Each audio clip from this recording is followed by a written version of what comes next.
everyone. Are you ready for chapter 4? Let's jump right into it. It's called Rising from the Ashes. Why am I taking you on a journey of my past? I may as well have just published my journal from 1992 to 1999, right? Believe me, there is a good reason for this. I want you to know that my past was not always a bed of roses. The person I am today was molded from the experiences I had before adulthood. It was that life and those experiences that created the vision I had for my future. I wanted something better. In ancient Greek mythology, there is a mythical and sacred firebird known as the phoenix. It has a 500 to 1,000 year life cycle, near the end of which it builds itself a nest of twigs that then ignites. Both nest and bird burn fiercely and are reduced to ashes, from which a new young phoenix or phoenix egg arises, reborn anew to live again. The phoenix has long been presented as a symbol of rebirth, immortality, and renewal. In fact, the capital of Arizona was given this name as it was built on the ruins of the Hohokam civilization that had existed on the site centuries before. I often view my past in comparison to the life of a phoenix. Anytime I felt burnt from a negative experience, I rose from the ashes of that experience. I rose a better and stronger person each time. I think we all can rise from the ashes of our trials, our mistakes, and experiences. And we can all rise as a better, stronger, more spiritual person than before. Subheading, Getting Burned. Preparing for high school required me to again swallow my pride and jump into the water. The majority of students from my junior high went to Alta High School. That was their boundary school. I lived on the boundary line and therefore had a choice. I decided to attend where my brother would be going, Jordan High School. Yes, I was a beat digger. Remember what I mentioned in the last chapter about confidence? Well, let me tell you, I started out with plenty of it. I decided to try out for the high school cheerleading team without ever having had a day of dance, tumbling, or cheer experience in my life. I thought that if I made the cheerleading team, high school would be a much better experience than junior high had been. I would never know if I didn't give it a shot. Without any coaching, mentoring, or anyone to help me do my best and not make a fool of myself, I enrolled for tryouts. I got up early every morning and went and learned the dance routine. I sacrificed sleep and time with my friends to practice for tryouts. The day soon came, and it wasn't pretty. I stood out like a sore thumb. Not only was I not wearing the proper attire, athletic clothing, and good shoes, I did not have the flexibility and skill of the girls around me, who had done this thing since they were 2. Needless to say, every girl from my junior high school that tried out for the team made it. I was the only girl who didn't, and I was more embarrassed than I was surprised. It was announced over the loudspeaker the next morning at school. All the girls got to be checked out of school with their mothers, and they all went out for breakfast to celebrate. How I wanted to be there. I now faced the reality that these girls, who had become my new friends, would no longer have the time for me in high school. We couldn't even carpool together. Their new schedules were too demanding. It was scary knowing that I would be going to high school alone. It was then that Sadie and I joined together again and let bygones be bygones. She told me she was glad that I didn't make the team because she was worried I would no longer be her friend. We made a pact that no matter how tough high school would be, we would be there for each other. Subheading, Keeping my chin up. High school was no walk in the park. All of the kids came from 2 middle schools that I didn't go to. There were so many unfamiliar faces. With more than one lunch period and near 2,600 students flooding the halls, I was feeling like a fish out of water. I joined clubs, was asked to prom a couple of times, but still didn't have that close group of friends that I so much desired. It didn't take long to learn that because I didn't live in the same neighborhood as most of these kids, they were not interested in getting to know me. Newbies were not welcomed into their groups. They had a history and wanted to keep it that way. Sadie longed to be accepted into a large group of friends. She didn't always want to go to the football games and dances with me, so I often went alone. People called us the twins because we were so much alike. She was tired of my identity always being connected to hers, and she wanted to break free of our friendship so that she could be her own person. This meant choosing a crowd that was the complete opposite of who I was, knowing that I would not follow. Despite the loneliness and rejection, I kept my chin high. I noticed that some of the kids I had grown up with did anything to fit in. I wasn't going to compromise who I was for the sake of having a few friends. I found that sometimes having no friends was better than having friends with confused values. We have some scriptures. Proverbs chapter 11, verse 2. When pride cometh, then cometh shame, but with the lowly is wisdom. Proverbs chapter 29, verse 23. A man's pride shall bring him low, but honor shall uphold the humble in spirit. 1 John chapter 2, verse 16. For all that is in the world, the lust of the flesh, and the lust of the eyes, and the pride of life, is not of the Father, but is of the world. Psalms 26, verse 11. But as for me, I will walk in mine integrity. Redeem me, and be merciful unto me. And Mosiah 24, verse 14. And I will also ease the burdens which are put upon your shoulders, that even you cannot feel them upon your backs, even while you are in bondage. And this will I do, that ye may stand as witnesses for me hereafter, and that ye may know of a surety that I, the Lord God, do visit my people in their afflictions. Subheading, playing it solo. Believe it or not, I spent most of my school days eating lunch in the bathroom or not eating lunch at all. When I sat with kids I sort of knew, I was completely ignored. It felt more comfortable to just avoid lunch altogether. To add to the burdens of loneliness, I again became the target of bullying. I thought we had all outgrown this phase of adolescence, but I couldn't have been more wrong. There was a boy in my school, Zach, who I knew on a casual basis.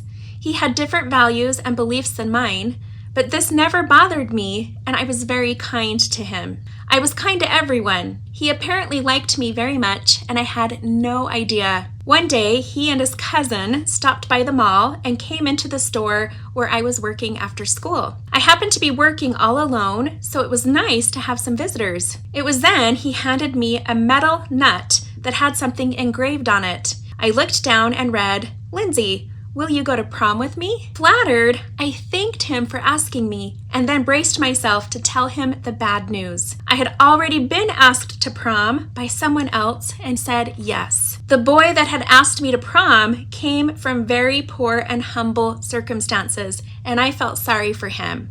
I just want to insert right here, he was homeless and living out of his car, and I found that out afterwards. I was happy to say yes to him. Zach knew this boy. Surely he would understand. Well, he didn't. He became so angry at the news that he and his cousin began to tip over all the merchandise in my store.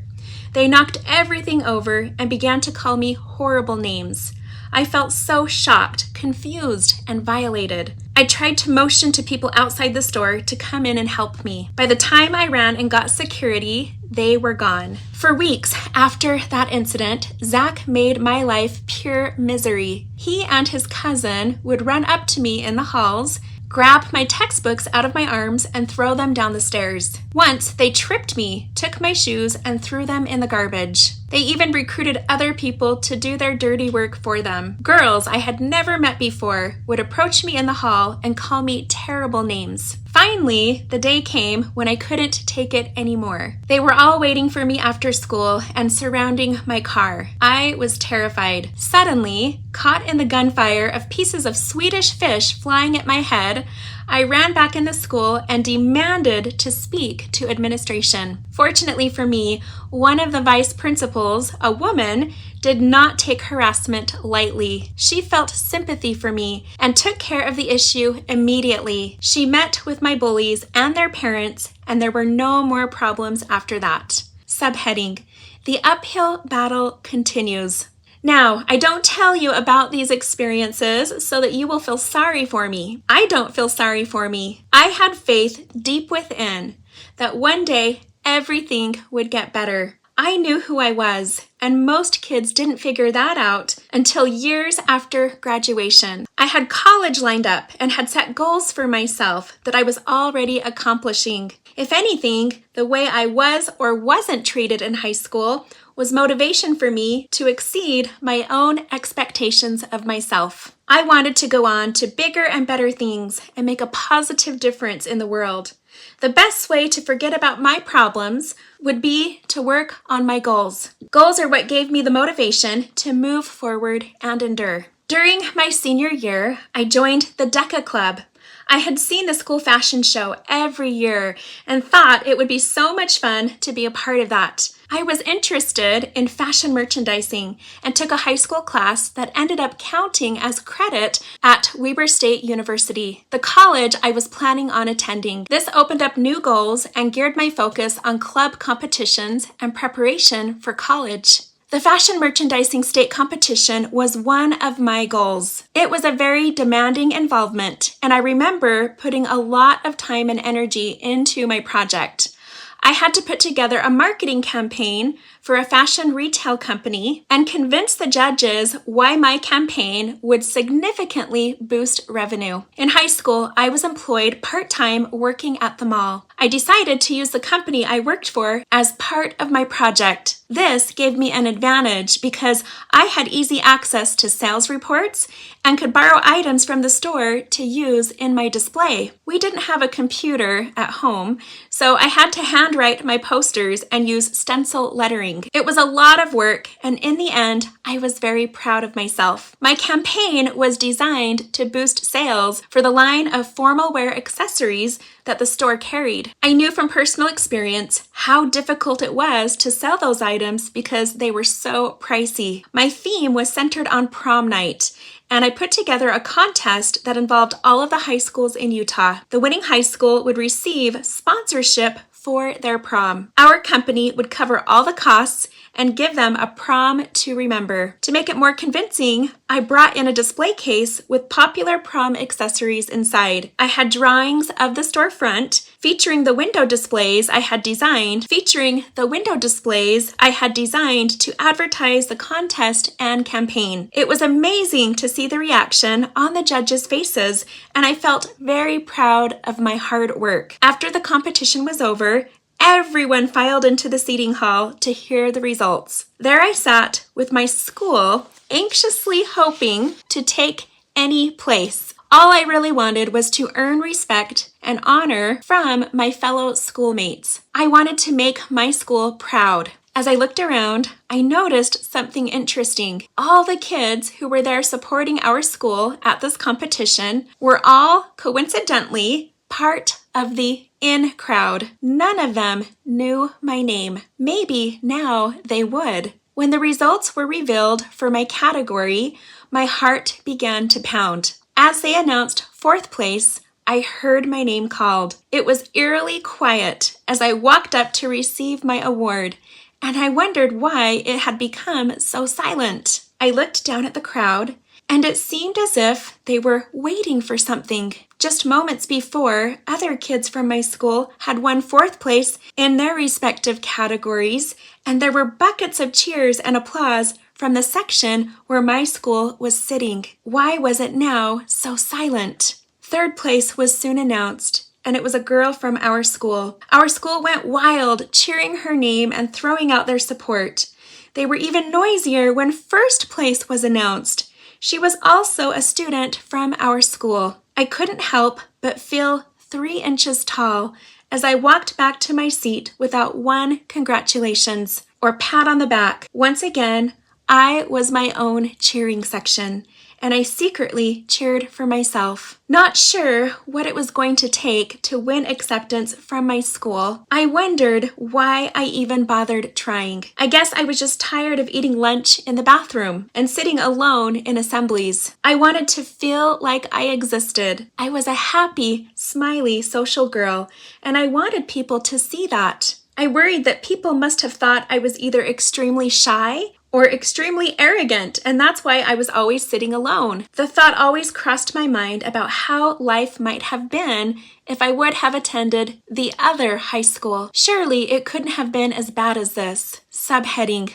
My wake-up call. There were a few girls in the neighborhood who my mom wanted me to hang out with. She thought they would be good for me and ease my troubles. On one occasion, I was invited to go with them to attend a post-football game celebration. One of the candidates running for student body president had won, and his parents were throwing him a bash. All of the in-groups were going to be there. I did not know any of these kids and felt very uncomfortable going. My mom urged me to go anyways, and it sounded a lot better than spending Friday night with her watching old black and white movies on the couch, her favorite thing to do. When I arrived at the nice, expensive home, the friend who drove me there had quickly deserted me. I felt so out of place, and I remember standing in the doorway with my back against the wall, just smiling at everyone who passed by. I have to add, this was before cell phones, so I had nothing to look at or distract me. I just stood there and smiled.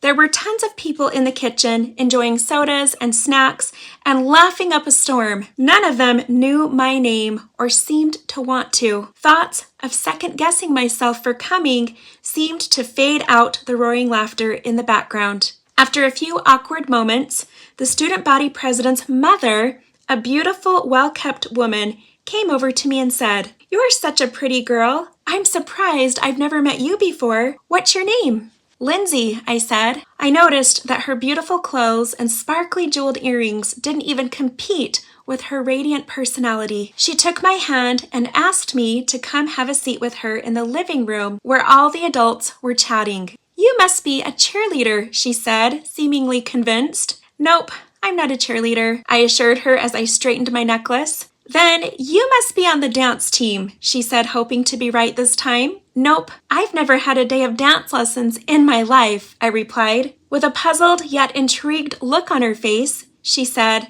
"What do you do then?" I told her about my after-school job and my plans for attending college. I wasn't going to tell her that our family was on church welfare and that I had to work an after-school job so that I could afford clothes and money for college. All of the things that most parents could provide for their kids. I told her that I was so busy. I didn't have time for extracurricular activities. Strangely, she seemed very impressed. We ended up hanging out in the living room for the next couple of hours and having a great conversation, just like old friends. I had her laughing at my jokes and wanting to know more about me and my family. "I hope I see you more often around here," she said as the party began to die down. "Don't be a stranger." As I left with my ride to go home, I smiled to myself, thinking how funny it was that this woman's son didn't even know who I was before I arrived, and wouldn't know who I was tomorrow. Yet his mother treated me as though she hoped I would one day be her future daughter-in-law. This gave me hope. She saw something in me that was worthwhile to her. It was then I knew that there was nothing wrong with me. I was just like everyone else. Or was I? Subheading: A blessed reality. As the days passed by, I soon began to notice something wonderful happening. Every time I went to a church dance, community activity, or even while working at my job in the mall, attractive young men from other schools began to approach me and ask me out on a date. They always assumed I was a cheerleader or a dancer. I figured this was because of my bubbly voice and cheerful personality. I was always smiling. It was so interesting to notice that young men my age in my own high school never asked me on dates. In fact, I was only asked to 3 dances my entire 3 years of high school. Yet out in the real world, complete strangers were interested in me and treated me like gold. This began to improve my perception of myself and the world. Soon, I began to realize how vague and insignificant this period of my life really was. 2 years from now, none of this would matter. I would probably never see any of these people again. All of those 80s movies had been wrong. Life was not about high school. It was about finding your purpose and using your talents to build up others around you. It was about family and meaningful relationships. There was so much more to this human experience than getting asked to prom, hanging out at football games, and fitting in. None of that mattered. I knew that this period of my life would quickly be over, though the days often felt like years, and I just needed to endure it the best that I could. I held out hope that life after high school would be worth enduring for. Scripture, Doctrine and Covenants 121 verse 7. My son, peace be unto thy soul.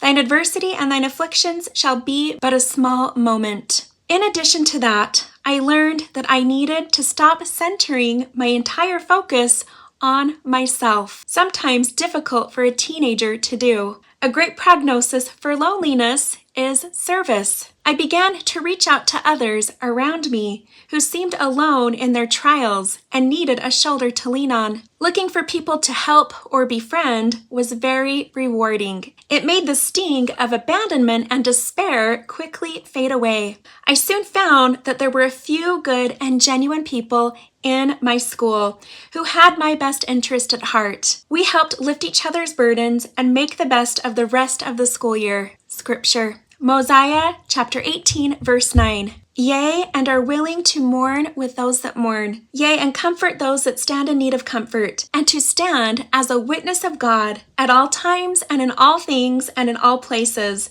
that ye may be in, even until death, that ye may be redeemed of God, and be numbered with those of the first resurrection, that ye may have eternal life. After high school, there were many occasions where I ran into people who recognized me from junior high or high school. They each said to me, I always envied you. You had so many friends, and I thought you were so pretty. Talk about misperceptions. To think about all of those days when I felt I hadn't a friend in the world, yet there were many who saw me as someone who had it all. Subtitle, The Grass is Always Greener. I believe this can apply to all of us. Think about people in your own life who you have envied for one reason or another. It may surprise you to know that they do not see themselves the way that you do. Maybe they are all smiles on the outside, but have personal struggles and trials that you would never guess from first glance. Hollywood celebrities, athletes, you name it. Everyone has struggles and feels the pain of loneliness. Success often alienates people from the rest of the world. I have frequently heard that some of the most successful people financially are also some of the loneliest. They often distrust the intentions of those in their inner circle. Their privacy is regularly invaded and reported on by the media, which makes becoming a recluse more appealing than being out in the public eye. Yet, so many people idolize and envy their lives. It is easily assumed that financial success or outward appearances are a reflection of the good life. That couldn't be further from the truth. If you have friends and family who love you unconditionally, you truly have everything. Furthermore, there is something to be said about people who are likable, trustworthy, and loving towards their fellow men. If you want to know whether or not you have had a successful life, think about what people would say about you at your own funeral. If it's positive, genuine, and honorable, then I'd say yes, that is true success. I think this point can be best summarized by one of my favorite quotes from the American author and poet Maya Angelou, when she said, quote, I've learned that people will forget what you said, people will forget what you did, but people will never forget how you made them feel. No other words ring more true. And that is it for that chapter. Okay, just some thoughts that came into my mind as I was revisiting all of those memories.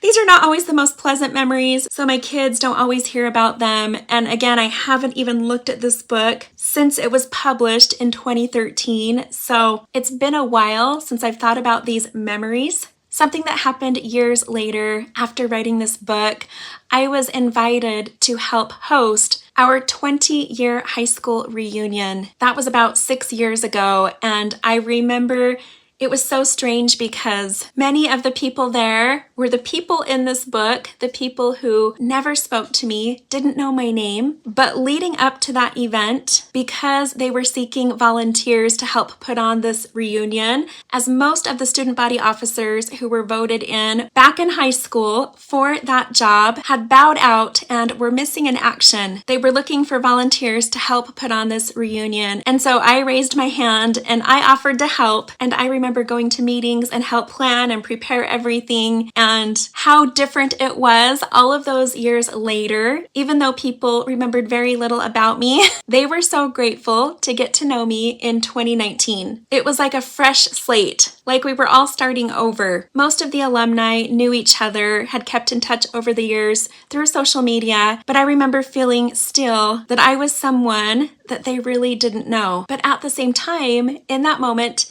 it didn't matter. It was like we were all getting to know each other for the first time.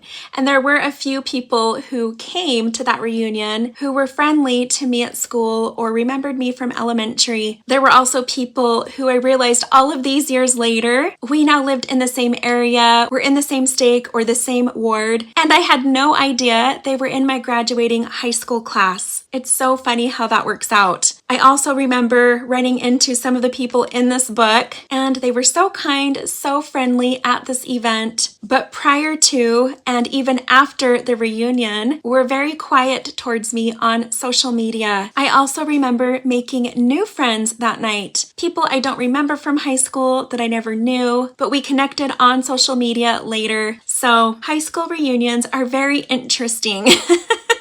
All of these years later, none of those experiences really seem to matter. Most of it is forgotten, and people seem to be interested in the person you are today. Something I didn't mention in this book was the difficulty of growing up in a community, in a ward, where sometimes you felt looked down upon because your parents were divorced. I remember as I got older, that didn't seem to matter anymore because lots of people came from divorced families. Sadly, I didn't realize how common that was. But there was something about our family. I think it was because my mom worked multiple jobs. She was never home. We were all latchkey children, so we pretty much took care of ourselves. Every day when I would come home from school, the house was empty. There was no one there. My older siblings eventually got jobs and were involved in school clubs, and so I never saw them after school. And my mom had placed my younger sister in daycare because my mom felt that she was too young to be home alone with me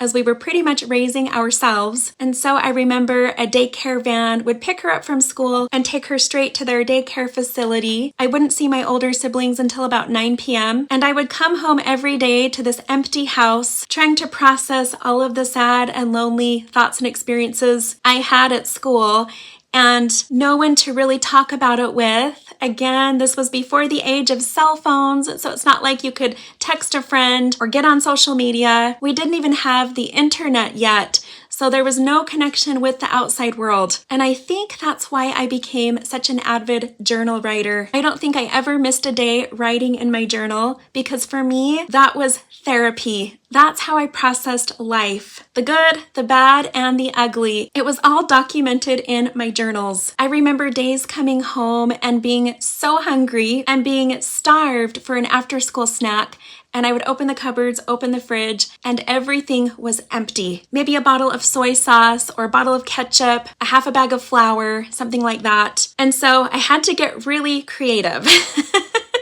I think that's why I have such a love for cooking and baking. I do not discriminate when it comes to food. I love flavor. I love sauces and condiments and spices. And I think that's because this period of my life was kind of void of all of those things. I remember always being hungry. And so fast Sundays were really difficult because I felt like every day was fast Sunday for me. Of course, when I share this with my mom, she says, I don't remember that. I don't remember the cupboards or the fridge being empty. I remember making delicious meals. My older sister and I laugh about it because we don't remember very many good meals. My older sister was responsible for making everyone dinner, and she usually didn't get home until about 8:30 or 9 p.m. because of all of the things that she was involved in. And I remember there were just a few options. She would open up the freezer and put some frozen turkey patties in the oven, open up a can of green beans or canned spinach and put it in the microwave, and sometimes boil some white rice. And most of the time we were out of things like salt and butter, flavor. And so for the most part, we remember a lot of bland meals and bland cooking, mostly because it was left up to the kids to make dinner. It was part of our chores. And we could only make what we had to work with. Once in a while, if my mom got some extra money, she might splurge a little and take us out to eat. Or if it was Sunday, she had more time to make a nice meal. I do remember a few of those. But for some reason, for the most part, my mind only recalls empty cupboards and an empty fridge, always feeling hungry, and often being alone in my home. Just me and the four walls. I once heard a wise person say that the result of boredom is creativity. When you're bored, it pushes you to be creative and to use your imagination, which is something I definitely did. So some other experiences came to mind, and I'm not sure if I share these stories later on in here. If I don't, remind me at the end of the book, when I'm finished with the last chapter, to tell you about the time I asked a boy at my school to a girls' choice dance and what ended up happening as a result of that. So it's definitely a story that could be a hit song for Taylor Swift.